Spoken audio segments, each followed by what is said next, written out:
Thank you very much, and a warm welcome to everybody.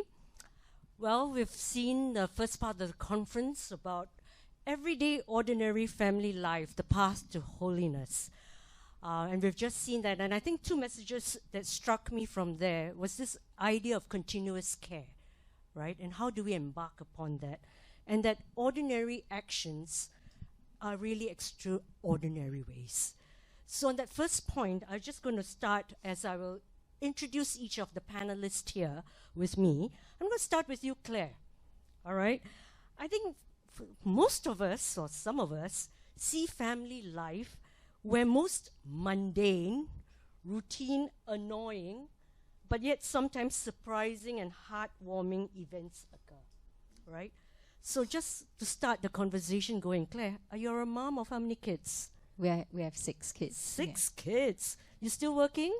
Yes. Wow. Okay, so how do you deal with this many everyday, ordinary family life events? I'm sure they compete for your time and etc. Yes, right? for sure. Please share with us, Claire. I think what I try to do is to make sure that every child that's in front of me, or everyone that's in front of me, I give them the attention that they need.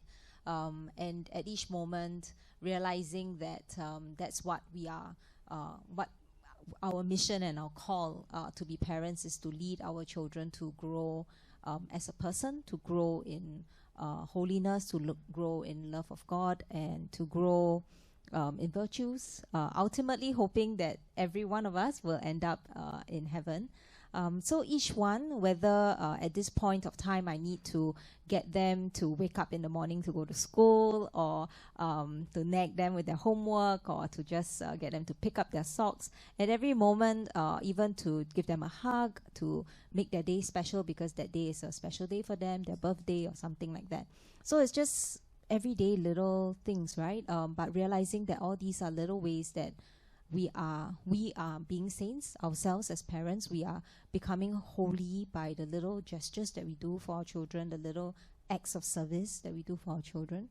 And at the same time, we are also helping our children to grow when we help them to develop in all the things that they need to do in life as well. Yeah, to do their work, to study hard, to clean up, to serve each other. Yeah. And even to wipe their mucus off their runny nose, Yeah, right? yeah. All these are little acts so that you make yourself saints as well as children.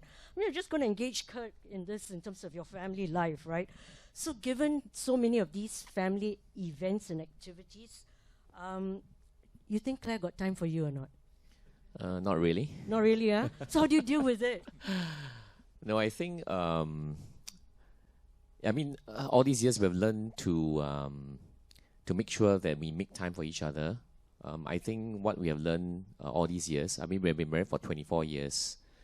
And I mean, every person takes time.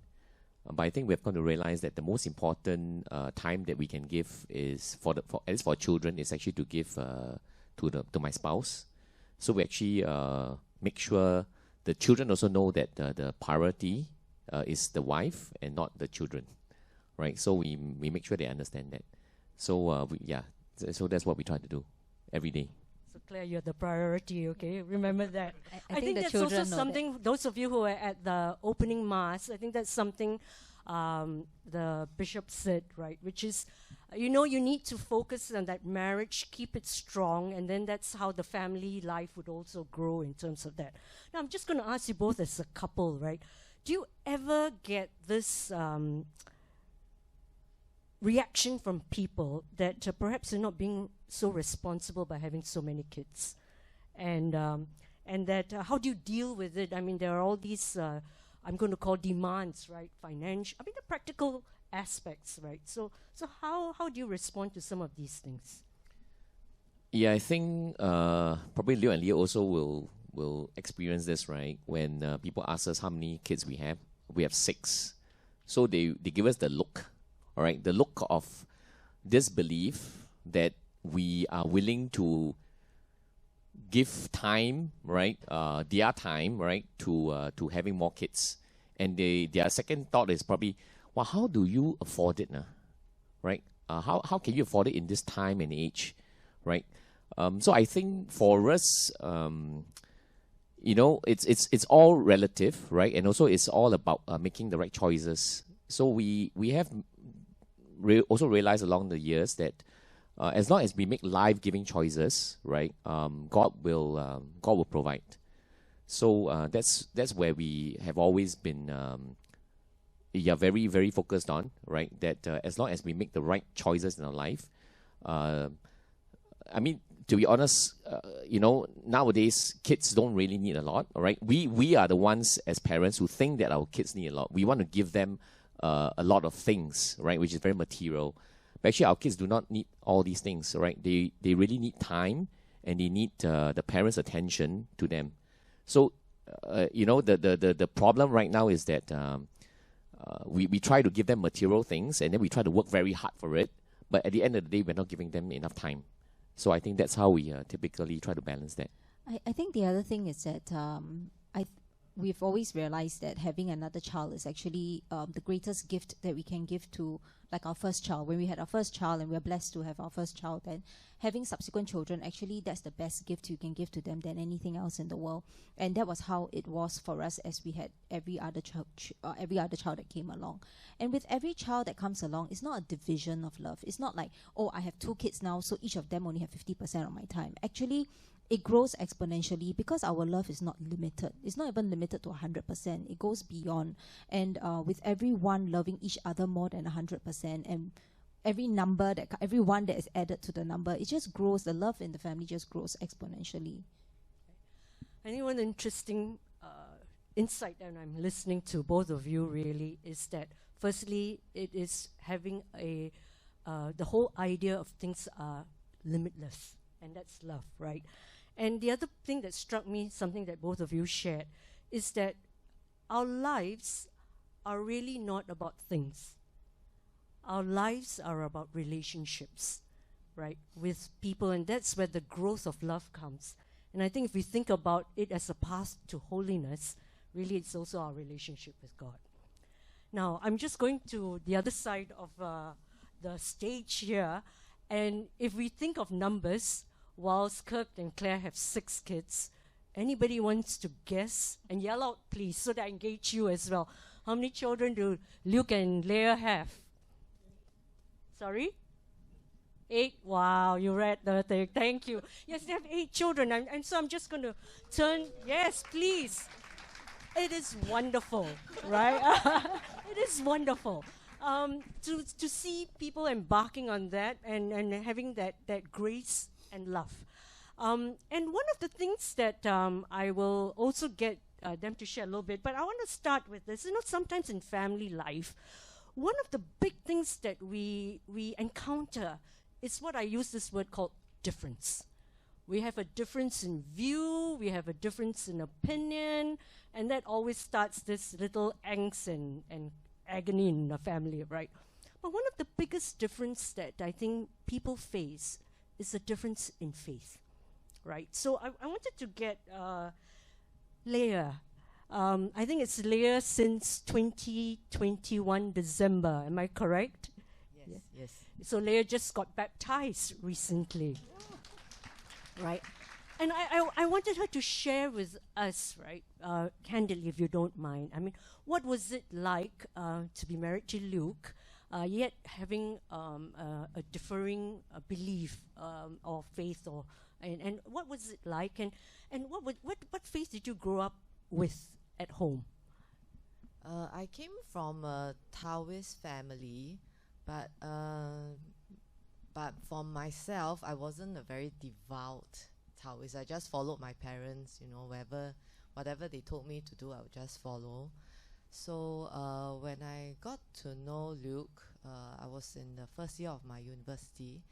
So he suggested that I attend Mass with him, and he wasn't baptized yet at that time too. So I just kept an open mind and followed him. There was no pressure from him, and I thought, why not I just tag along and see how it is like. So since then I just went along, you know, kept an open mind, and my family didn't really have much objection. My mom was quite traditional. She had the thinking, okay, if your husband has this belief, you should just follow him. So, and as for our children, before we got married, we knew that if we had children, we had to baptize them and bring them for mass. So this is what we did, lah. Yeah.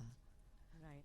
So that's being open and really embracing it in terms of that.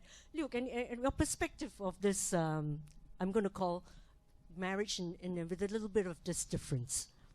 Well, actually, to be very honest, I actually grew up in a kind of a Catholic background, in that my parents, my dad was from SJI and my mom was from convent. They weren't actually baptized most of their lives either.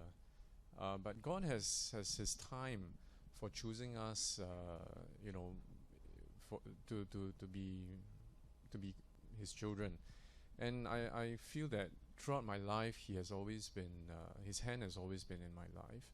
And, therefore, when I met Leah, it wasn't up to me and my time to convert her, and that she would embrace the faith when she's ready. But actually, throughout the times when we met and when we first started going out, we initially attended this Holy Cross, because it's just around the corner from NUS, and she was open to attending the masses, and when we first met, we also that year we also went for Christmas mass, and that was midnight mass. So her mother actually waited up until like 2 a.m. Wondering where you were. But of course, we had been clear that we were attending mass, so the mother and sister actually waited up for us. Now, so I was fortunate in that we didn't have that much in terms of opposition, but certainly it took her almost over 20 years since knowing me before she finally got baptized, and it wasn't me that converted her in that sense. I just felt that I had to live my faith, and hopefully, if I live it right, that she would be moved enough to at least be able to accept the faith, and not to obstruct the practice. And of course, it helps that we actually try our best to have family prayer time in the evening, and if the heart is open to receive, God will reach out to the individual. Then again, even for those who are not really ready to receive, it is not up to us to try and be on a crusade to actively try and convert people through our own actions, but really to pray for the grace of God to act through us, to reach out to them. I feel that's what it is. It's always in God's time and being open to that. Luke, if you don't mind sharing another perspective, right? I think one of the things that many people find challenging is really to balance things. So I believe you are, and correct me if I'm wrong, right? Intervention radiologist, right? Work, how do you balance work, professional life, family life, both with your wife, your children, your parents? Share with us a little bit. Okay, so actually, I always see myself as a total failure in trying to balance work and family life. I'll be very honest about it. The family front really is Leah, who is actually balancing everything else in the background to make things happen, and really, my life is really mainly dedicated to my work. But of course, I realized along the way that it is actually in my work that I'm actually reaching out and doing God's work as well, because while the procedures that I do may be small, I've actually had this grace to be able to reach out to various people spiritually in my conversations and exchanges with them, and they've actually helped me to strengthen my faith through their own difficult journeys as well. And I'm able to bring some of these stories home to my children, stories of patients with cancer, the bitterness that they have when they receive their death sentence, so to speak, and how they were converted by the grace of God in their journey, such that by the time they eventually reach their final journey, so many of them have actually been touched by God, and I could see it by the way that they actually go through that final journey. And I bring that home to share with the children, that they realize that then God is actually with us and can convert very difficult and hard-hearted people to be back to Him, to follow His ways, and to receive Him with the openness of their hearts. And I think that's really priceless. So in that sense, I do bring work home in a positive way, as a positive example of the grace of God in through the work that we do, and that hopefully some of it may have rubbed off on the children as well. Yeah, he gives quite lengthy lectures to the children every night, almost every night. But I like that. I like now your connotation of how to bring work home, but really bringing it in terms of making it life messages, right? And in that way, they also know what you do at work, Thank you very much. I just realized that I didn't say this. I do want to make this a dialogue, so I'm going to encourage you to ask your questions and engage with us. So think of your questions. I believe there is a Slido slide coming up, right? And I see some questions here, and I'm going to kind of read through some of it. One last thing before we open it to the floor. So for me, I'm going to take that note. So I come from a multi-generational family. I'm a grand aunt of a 22. I think one thing that I would like to share about family life is this part that Luke mentioned. One of the big life events that we can learn at home is also about death. And so my parents are the ones who brought us up, and when their death happened, they were very prepared for it to have a happy ending. And my point to all of us is this: be not afraid to have that conversation, right? Because when we think about what this end is for us and what it means to us, sometimes it challenges how we would like to live our lives differently. So that's what I would like to kind of leave with you.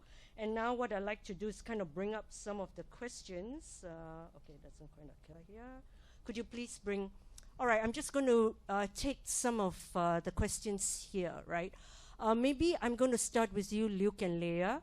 How did you nurture your children's faith despite the faith differences? If you could both take that.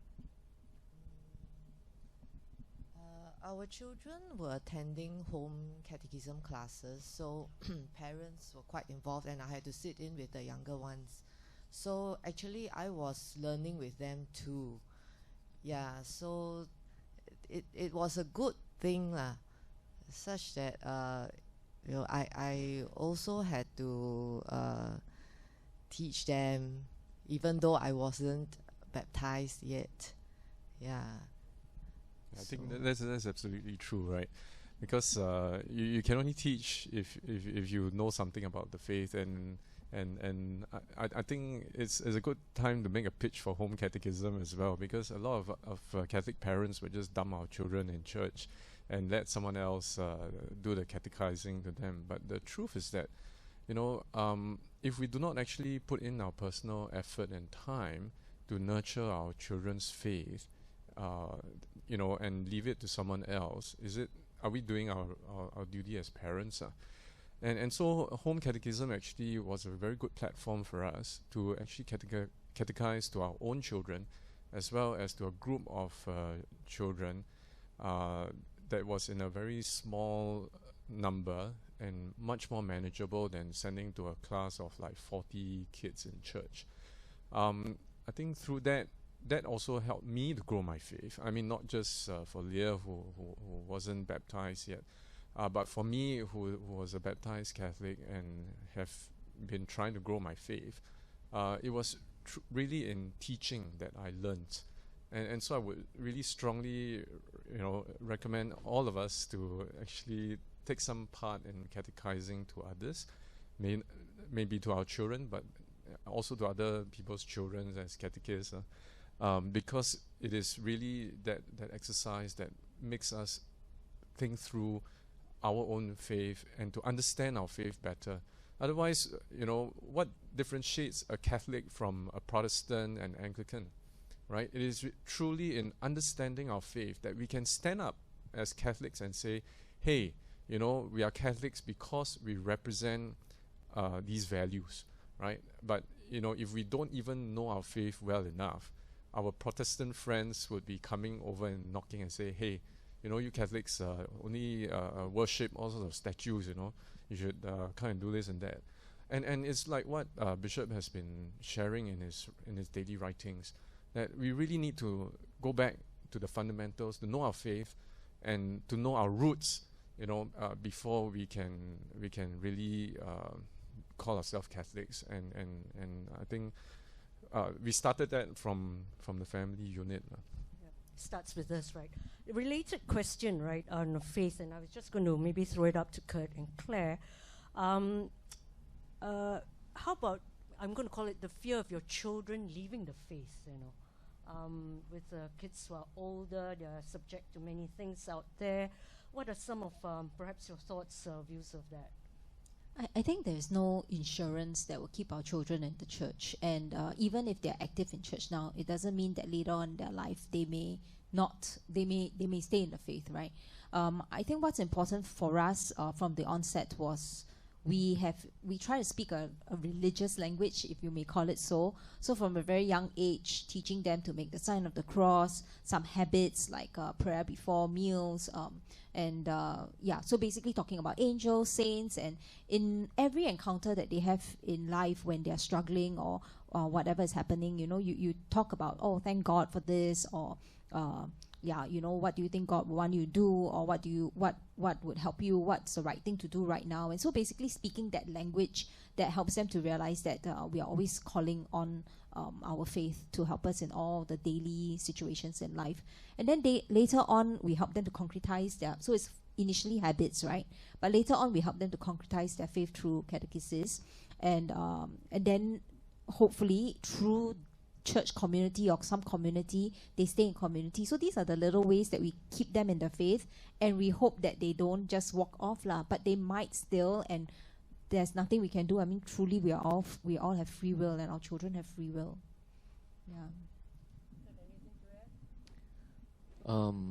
Okay, actually our fourth son is in a confirmation camp right now. So we were exchange. I mean, there's this process of writing letters, right? Okay, I can maybe share a little bit what he wrote. Okay, don't tell him, okay? Yeah, so he wrote something about, so he knows we're always trying to help him to keep in the faith, right? By little things that we do, right? Sending him to catechism, encouraging them go for confession, go for mass. But he wrote something that kind of struck me. He said that I know, Dad and Mom, you're trying to help me, but I want to do it myself. I want to find the faith myself. So I think there is a lot of, so it dawned on me, right? What we can do is we can only try, and we can only be ourselves, practice the faith, but at the end of the day, it's still our children who needs to search for God themselves. So right now, I mean, I'm realizing that what we can do is pray for them, but give them the freedom. All right, I think the freedom is very important, right, for them to search for God themselves, because we can only force, or we can only do up to a certain stage, right? But at the end of the day, ultimately is whether they can trust and they can be in the faith themselves when they ultimately grow older. So I think that's something that I realize. So I'm going to speak for in my younger days. I also question and move along in trying to discover. I think two things that perhaps just listening to both Luke, Leah, Kirk, and Claire. I think first of all is acceptance. I think we need to also accept the person for who they are, and the choices that they're going to make, because it is the journey. I mean, that's what the video showed as well, right? That life is a journey, all right? And I think in that journey, people need to discover, people need to grow, right? And the only way you grow is to make choices. And that choice is also in about faith. But I think the other key message, as my parents perhaps did, they never give up on me, right? They constantly pray, and they constantly know and trust that God will always be there, not just for them, but for me. So I think that's something perhaps we can take. Firstly, we ourselves need to be formed. We need to be examples in the family to create that habit. But I think equally important is to also accept them, because they are also who they are, and then never give up, right? Now, there's another interesting question. How do you, as parents of so many kids, manage couple time? Who wants to go first? Couple time. Non-existent. That's not true, lah. That's not true. I think why don't Claire, Okay. you start. You want to go first? I mean, just share with Um, people out here. I mean, really, couple time. We've always been encouraged by a lot of other couples, especially Catholic couples, you know, that we need to spend time together, and it is something that we endeavor to do, but often fail to make that couple time. But I think at the end of the day, In the earlier days lah, when we had our first few children and we were not so experienced, indeed we really just we didn't really have much couple time, but now that we are more relaxed and accepting. so and when my mom wasn't so strict with me anymore, because you know, the older generation, they feel that we should devote all our time to the children. Yeah, but now she's also a bit more relaxed, so we try to go out sometimes, and we've managed to go on couple trips overseas also a few times. So you have to plan for it, and we have to tell the children that, you know, daddy and mommy also have to spend time together. We can't be spending all our time with you, especially the younger ones. They will hope that we are with them all the times, but the older ones are happy that we are away lah. Yeah. So you need protected time, is it? Yeah, Yeah, we do. almost right. Yeah. Yeah. How about you, Claire and Kurt? I think when the kids were really young, we try to be a little creative. So we try to find time with each other, like wake up early in the morning when the kids are still asleep, or we stay up a little bit after the kids have gone to sleep, you know, and that's when we try and find a bit of time in the house, but still just the two of us, right? Then when the kids got a little older, or along the way also we found friends that we still not so sure if we still wanted them as friends, so we gave them a few kids, and then we left the kids with them, and that's how we kind of escaped a little bit. I think there are some here in the audience. We have left them before. These are your comrades. Yes, yes, yeah. Is it very good? Yeah. You have helped them. But it was always like, if we take your kids, then you also have to take ours, no? Later on, when we had about 6 kids, it became a little difficult to find willing parties, yeah. So that was how we kind of survived in the early years. Later on, with the kids being older, it was a little easier. I think in the early years, it was also tough, and I think that's what they're experiencing, because we didn't have a helper. I think you also... Oh, you Yeah. okay. So like for us in our early years, we didn't have a helper, and that was added difficulty finding people to care for our kids. But I think what we also do is right now, at least, we try to have a weekly date. Now it's Wednesday nights, and depends, it changes. And then we also try to escape a little bit on some trips now and then. Maybe just to add, I think couple time is it's not only like going out, right? But you know, like we know couples who, because of the kids, right? When they have the kid, right? Then the husband and wife don't sleep together, right? Because they have to take care of the kid. I think there's something that people don't realize. Actually, it has a lot of impact on the marriage. So we make sure that, you know, we will not do that, right? The kids, we will kick them out, okay, we will never allow the kids to interfere. So because you know that times at night as well, right? It's also important for dialogue. After a hard day's work, we can share what are things that happens in the house, and sometimes you don't want the child to be around, right? So all these little times that we can get, we will try to make sure that we make time for it. So again, it's about prioritization choices, right? We make active choice to say that our couple relationship is the most important. I'm going to take another question, right? That's why I thought it's interesting too. How do you, so I'm going to read it as it is and I'm going to phrase it. How do you deal with a big pull away from God, with all these external sources that are very powerful, e.g. media, university? I'm going to rephrase it. Now, how do you deal with all these distractions and attractions out in society, right? And then I'm going to add a dimension to that. With society having its KPIs imposed, right, onto you as an individual, onto your children, and onto your family life. How do you deal with that in family life? Anybody jump with the mic. I think you can't run away. You can't run away from all these influences.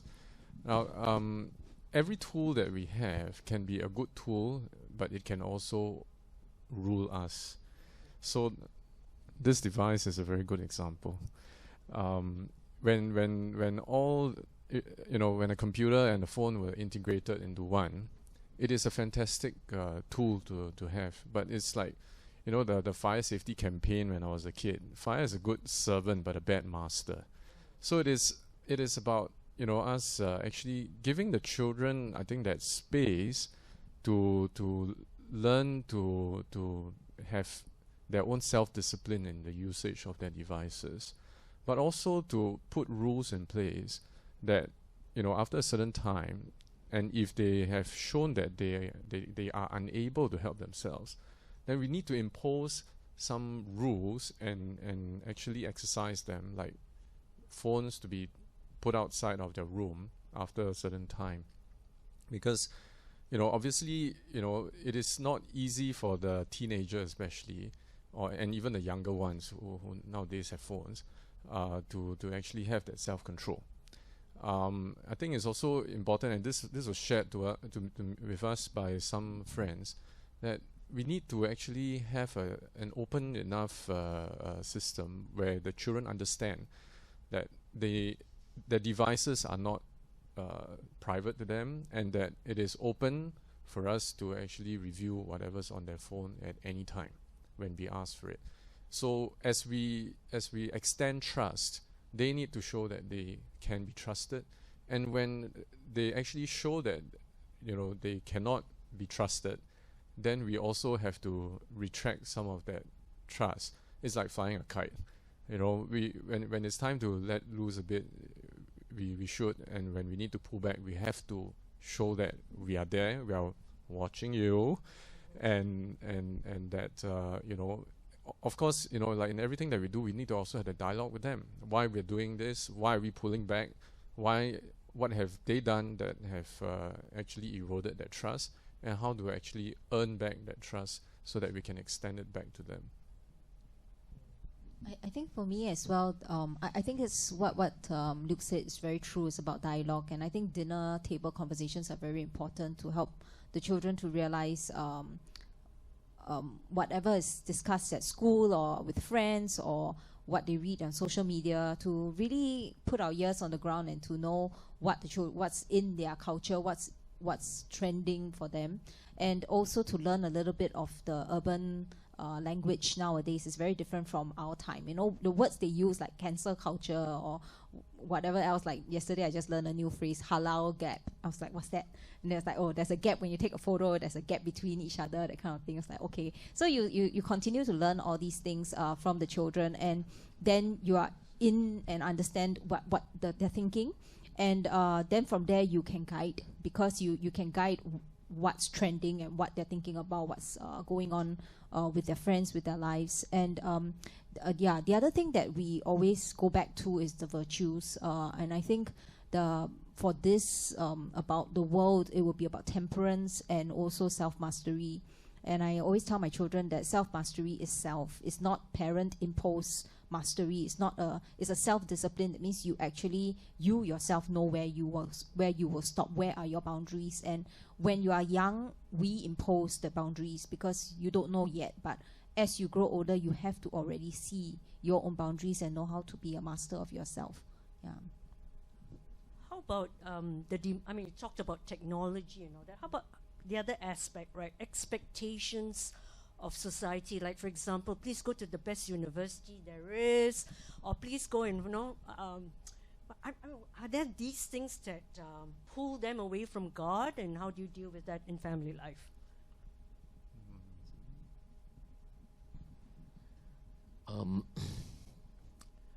Okay, I think there's all these ambitions. So I don't know whose ambitions are these, all right, about going to the best school or having the best job, right? I think media or sometimes it's imposed by also peer pressure, right?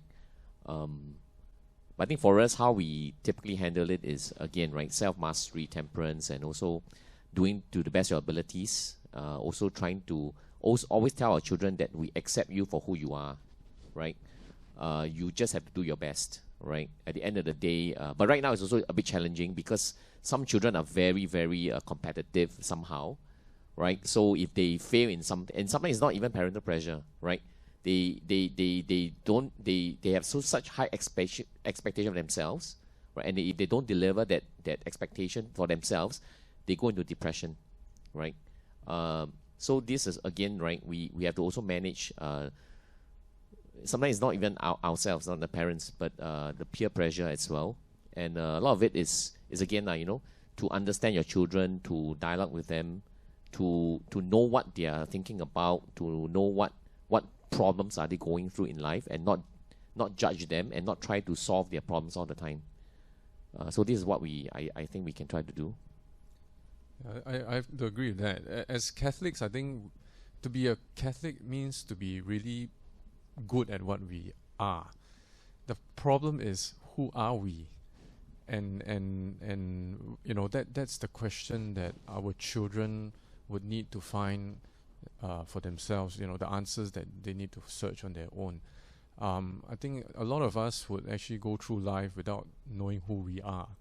And it is when we actually fall down sometimes or hit ourselves against a wall that we then start reflecting, and then through that we realize that maybe we may not be suited to be a fighter pilot or a doctor or a lawyer, for example.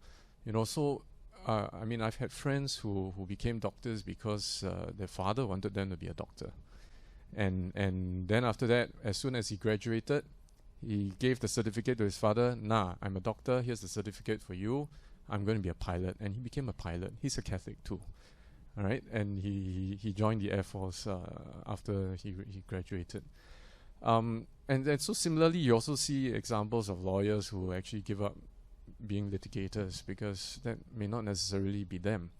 And I think, our own journeys are all unique. And my only take to my children is be the best that you can be in whatever you do. And if you fall short, maybe that's not what you're supposed to be doing. And, then you have to recalibrate and to go on to something else. It's like Jonah. Jonah was running away from what he was supposed to do. And only when he actually, stopped, and that 3 days means a long time, right? And so we have to go through that journey of self-discovery in solitude sometimes to really hear God's prompting. And when we respond to God's prompting, He will bring us to much greater heights than we can ever imagine for ourselves. It's like me, I've been bumbling through my life and my education and my career. And it is only along the way when we actually reflect, look back, that we realize that actually God's hand was in every aspect of things that had happened, and He was guiding us to where He wanted us to be. And it is only when we are truly open to receive the Spirit's guidance in our lives, that we can actually know where we are going. And in fact, I still don't know. And God is guiding me every day because there are new things coming, and that's what I share with my children. And hopefully through my own sharing with them, that they can get inspired and know that, hey, actually Daddy is still quite lost himself, but maybe I'm not that badly off. So with that in mind, they are able then to hopefully accept that things are not necessarily what they perceive themselves to be, but hopefully I always pray that my children become priests and nuns. It's a very selfish thing, because then they say that when your child becomes a priest, right, your son becomes a priest, then you go to heaven, right? So it's a free ticket to heaven. But jokes aside, from a very, very pragmatic point of view, marriage is a very difficult thing. Marriage is about two people, maybe from very different backgrounds and even with very different ideas of things coming together, and they don't always work, right? And so actually going back to, and I felt very important to actually re-emphasize this, was that decision that we made when we got married. And that was the very key thing that I believe, Leah would agree with me, that when we went through marriage preparation, that has been the key thing, that has been the foundation of our marriage. That we have decided to give our lives to each other, and we have decided to accept that we would be guided by God in our marriage. He's the third person in our marriage, right? It's always the husband, the wife, and the Holy Trinity, actually. So there are another three people. And that is what guides our life. And it should be also the decision that we make in whatever we do, that actually, that we've decided to do something, we are committed to it, and we see it through in our lives. So that's, sorry, I'm going on again. Thanks, Luke. All right, I'm looking at the time. So what I'd like to do for this last segment on our panel is I'm going to get each of the panelists to share their one wish or their one thought, something that they would like to share with you as kind of a closing remark before I wrap it all up. And I'm going to perhaps go from this side. Kurt, would you like to start? I think one wish is, I think for every one of us to be to practice generosity. Generosity in life, in a marriage, and how we live our life for others and not only for ourselves. Thanks, Kurt. Claire. For me, I want to say that marriage and family is part of God's plan for everyone. I mean, for the world, right? And that that's where we feel loved, and that's where we experience love. That's where we learn to love, and I hope that everyone will experience that same love and joy, which is essentially for me like a pre-taste of heaven.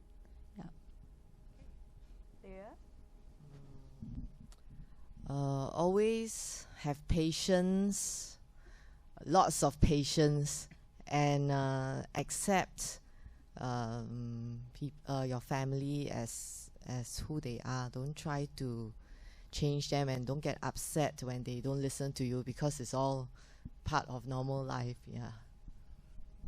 That's absolutely true. I think we tend to want things in certain ways. We are very KPI oriented and result oriented. So we tend to focus on those things, and really at the end of the day, when we reflect, I journeyed with my dad in his final days, and really everything is not important. But the important thing is actually to love and dare to love, to have loved, and to actually continue to perpetuate that love.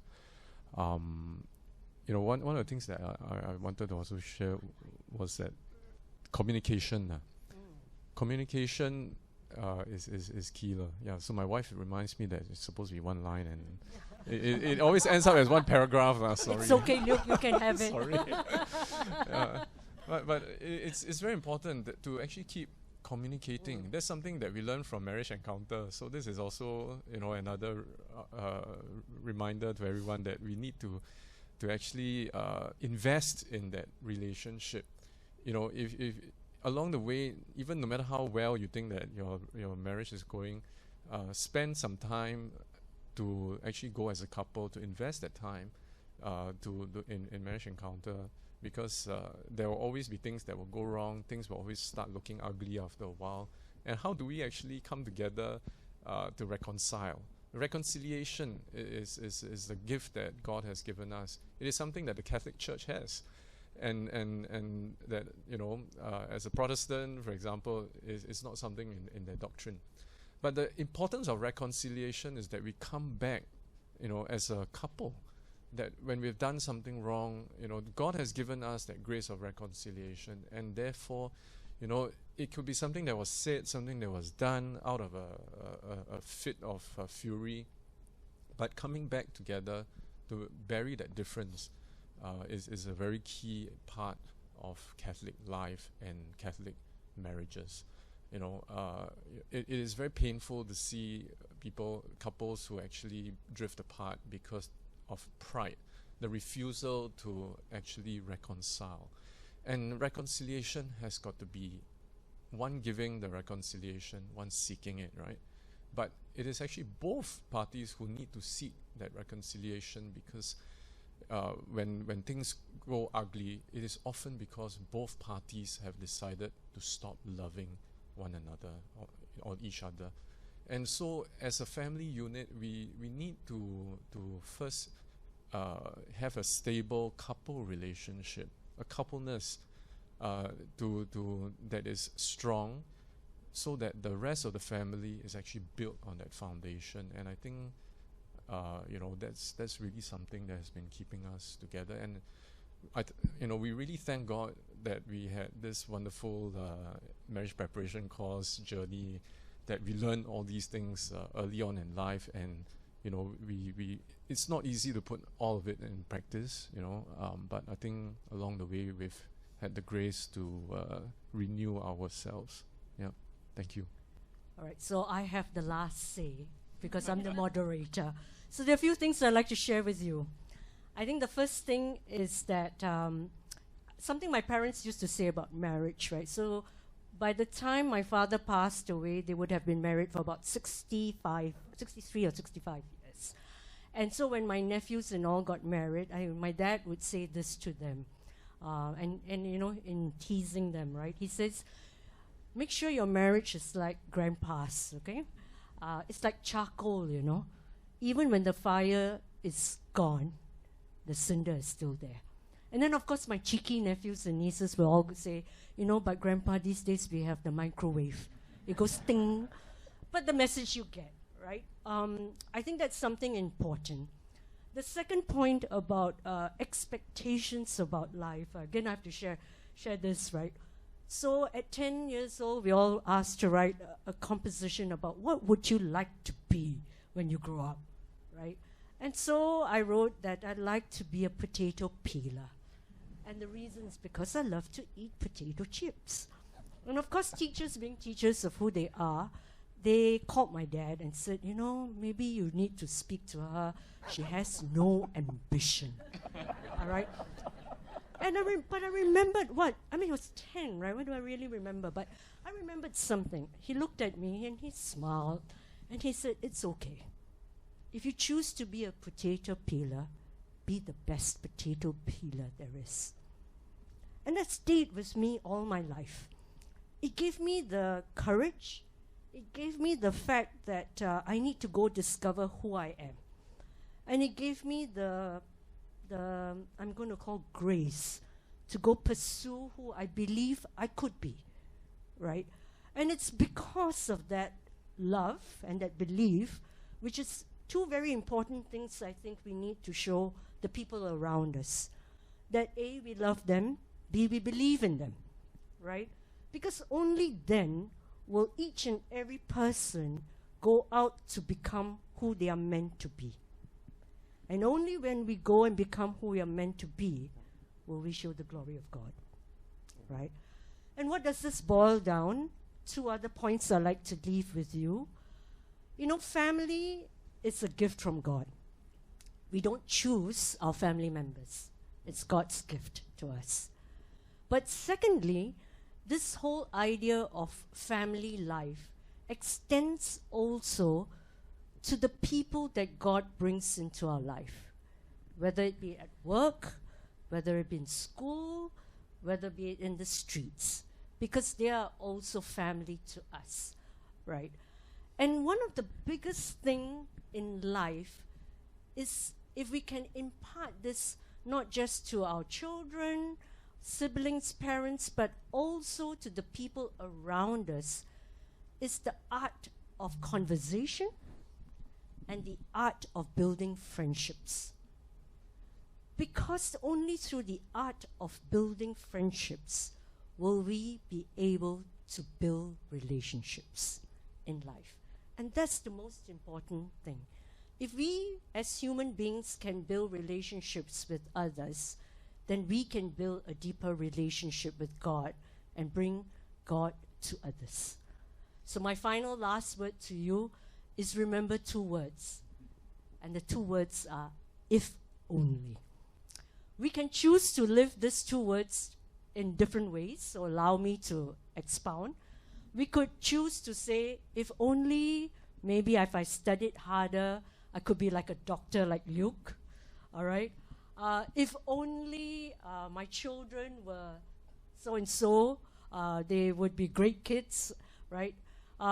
It is then about, it's about, I'll call it regrets or dreams.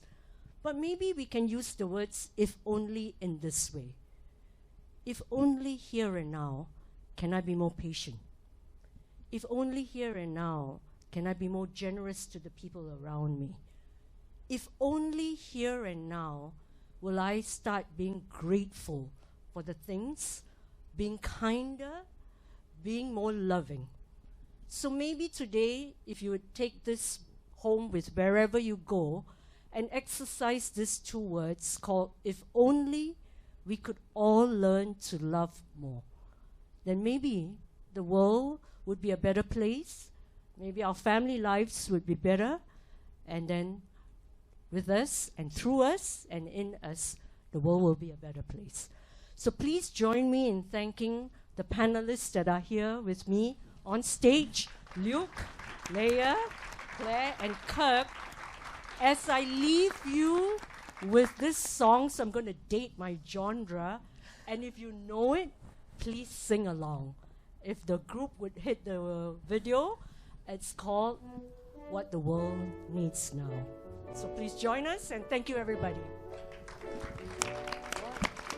What the world needs now is love, sweet love.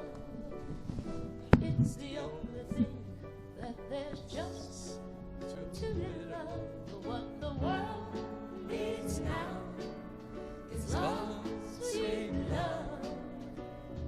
No, not just for some, but for everyone. Lord, we don't need another mountain. There are mountains and the hillsides enough to climb.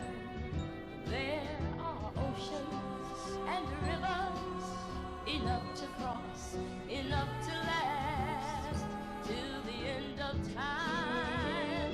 What the world needs now is love, sweet love.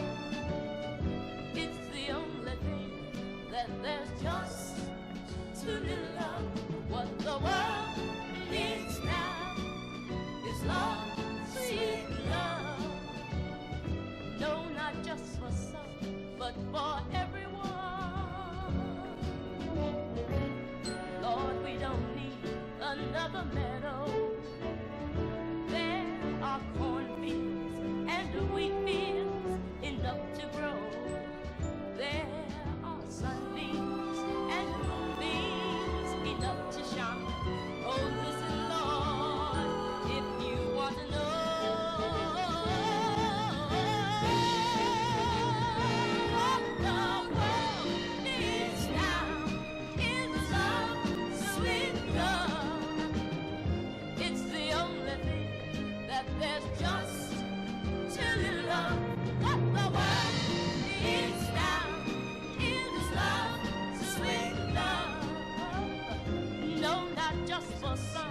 good boy.